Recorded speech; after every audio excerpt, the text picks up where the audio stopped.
گہری نظر رکھتے ہیں اور ایک بہت اچھے دیندار مسلمان ہیں، اور آپ کراچی یونیورسٹی سے بھی ان کا تعلق ہے، اور انشاءاللہ ان کی ہم ضرور بات سنیں گے۔ بات ہم یہی کر رہے ہیں کہ مسجدیں جو ہیں وہ ہم نے اگنور کر دی ہیں۔ ہم لوگوں نے، جیسے میں بات کر رہا تھا امام کی، کہ مسجد کا سب سے جو مضبوط پلر ہے وہ اس کی وہ ممبر نہیں ہے، وہ بلڈنگ نہیں ہے، اس کے پیچھے وہ انسان جس کو ہم امام صاحب کہتے ہیں۔ امام صاحب کے بارے میں ہم لوگوں کا دیکھیں کہ کیا رویہ ہے۔ ٹیلی فون ہمارے پاس ہیں، لیٹس سی کہ اظہر صاحب واپس لائن پہ آ چکے ہیں۔ السلام علیکم اظہر صاحب، سوری بھائی آپ کے ساتھ ہمیں بریک پہ جانا پڑا، تو آپ اپنی بات دوبارہ کنٹینیو کر سکتے ہیں۔ جی اظہر صاحب، آپ کو آواز آ رہی ہے؟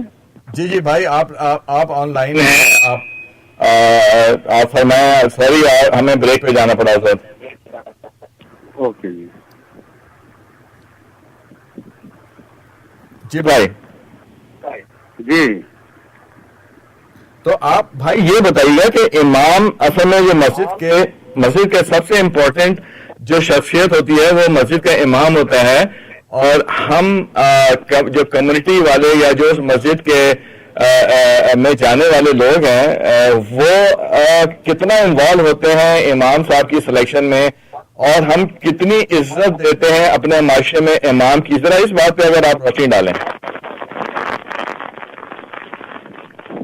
اعوذ باللہ من الشیطان الرجیم، بسم اللہ الرحمن الرحیم، نحمدہ ونصلی علی رسول الکریم، اما بعد، اعوذ باللہ من الشیطان الرجیم، بسم اللہ الرحمن الرحیم، رب اشرح لی صدری ویسر لی امری واحلل عقدۃ من لسانی یفقہوا قولی، رب اشرح لی صدری۔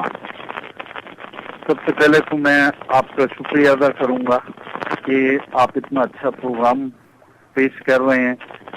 اللہ تعالیٰ اس کو ہم سب کے لیے نافع بنائے اور تمام عالم میں دین کا بول بالا ہو، اور اللہ تعالیٰ ہم سب کو کہنے کے بعد، سننے کے بعد دین کی صحیح فہم عطا فرمائے اور دین پہ صحیح معنی میں عمل کرنا کی توفیق عطا فرمائے۔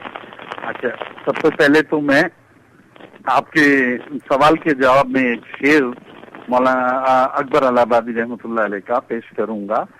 وہ آپ فرماتے تھے، نہیں سیکھا جنہوں نے دین جا کے شیخ کے گھر میں، نہیں سیکھا جنہوں نے دین جا کے شیخ کے گھر میں، پلے کالج کے چکر میں، مرے صاحب کے دفتر میں۔ تو دیکھیں قرآن پاک کی ایک آیت بھی ہے، یا ایھا الذین آمنوا اتقوا اللہ وکونوا مع الصادقین وکونوا مع الصالحین۔ اللہ تعالیٰ خود قرآن پاک میں فرما رہے ہیں کہ اے ایمان والوں، تقوی اختیار کرو اور اللہ سے ڈرو اور سچوں کے ساتھ ہو جاؤ اور صالحین کے ساتھ ہو جاؤ۔ تو آج آپ یہ دیکھیے، غور فکر کی بات یہ ہے کہ دنیا گلے کا ہار ہے، دین نظر میں خوار ہے، دین نظر میں خار ہے، اگر یہ بہار ہے تو آگ لگے بہار کو۔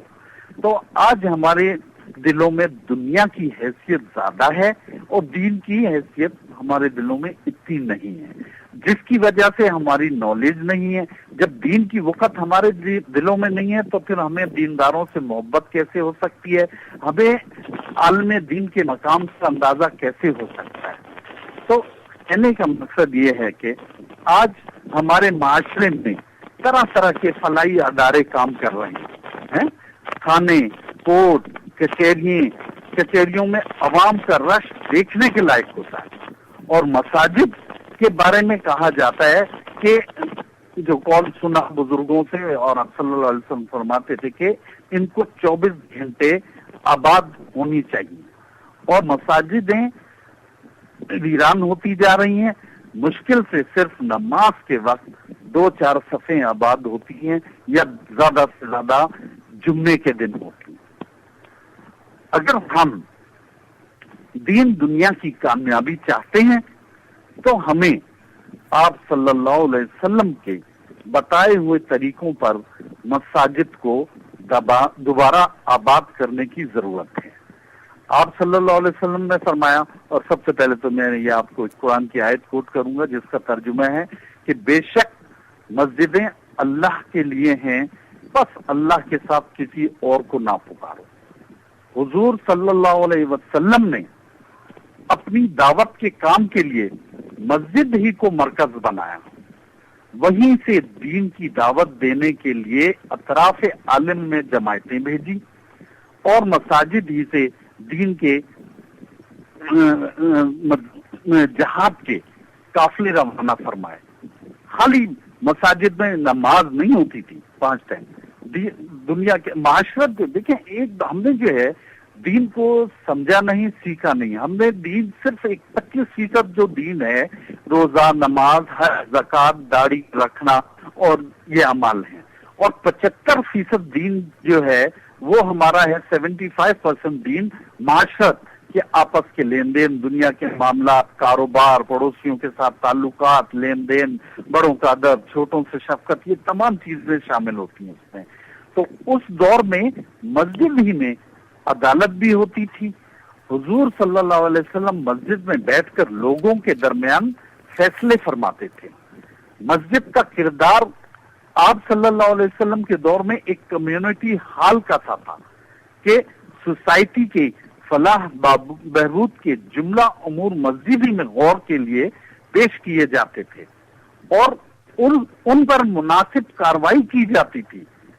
مسجد ہی تعلیمی درسگاہیں تھی، کیونکہ اس دور میں مدارس نہیں تھے، بہت سی مسجدیں تھیں، ان میں جو ہے درس، کہیں درس ہو رہا ہوتا تھا، کہیں اصلاحی بیانات ہو رہے ہوتے تھے، کہیں پہ جو ہے مختلف قسم کی کلاسز ہو رہی ہوتی تھی۔ اچھا، مسجد تعلیمی درسگاہیں تھے، مسجد ہی میں بیٹھ کر سیکھنے سکھانے کا عمل کرتے تھے آپ صلی اللہ علیہ وسلم۔ عرض یہ ہے کہ مسجد مسلمانوں کا مرکز تھا جہاں سے جملہ امور انجام دیے جاتے تھے۔ آج بھی اگر مسجد کو وہ مرکزی اہمیت دیں تو بہت سارے مسائل ہمارے حل ہو جائیں گے۔ مثلا معززین اور دیندار لوگ جو اہل محلہ پر مشتمل ایک کمیٹی مسجد میں مقررہ وقت پر بیٹھے اور وہ مسجد ہی سے لوگوں کو آمادہ کیا جائے کہ وہ اپنے معاملے اس کمیٹی کے حضرات کے سامنے پیش کریں اور حل کروائیں۔ اور دیکھیے، مین چیز جو یہ جماعت سے نماز پڑھنے کا اور مسجد جانے آنے کا معاملہ تھا، اس سے یہ تھا کہ دیکھیں اسلام میں رہلانیت جو ہے حرام ہے کہ جنگل میں جا کے اکیلا آدمی اللہ اللہ کرے۔ تو مسجد میں جانے کا مقصد یہ تھا کہ اہل محلہ، پڑوسی 5 ٹائم ہم جب ملتے ہیں تو ایک دوسرے سے ملاقات ہوتی ہے، ایک دوسرے کی خیریت معلوم ہوتی ہے۔ اگر کوئی نہیں آ رہا ہے تو پتہ چلتا ہے بھئی دیکھیں ہم چل کے معلوم کریں کیا مسئلہ ہے، تو کیا پریشانی ہے، وہ آیا بیمار تو نہیں ہے۔ تو یہ تمام چیزیں ہیں۔ تو جب کہتے ہیں نا کہ جو عمل سنت کے مطابق ہوگا، چاہے وہ باجرے کے دانے کے برابر ہو، حدیث میں آتا ہے کہ ہم اس کا ثواب آپ کو احد پہاڑ کے برابر دیں گے، اور جو عمل پہاڑ کے برابر آپ کر رہے ہیں وہ سنت کے خلاف ہے، اور من چاہا دین آپ چلا رہے ہیں، اللہ چاہا دین نہیں۔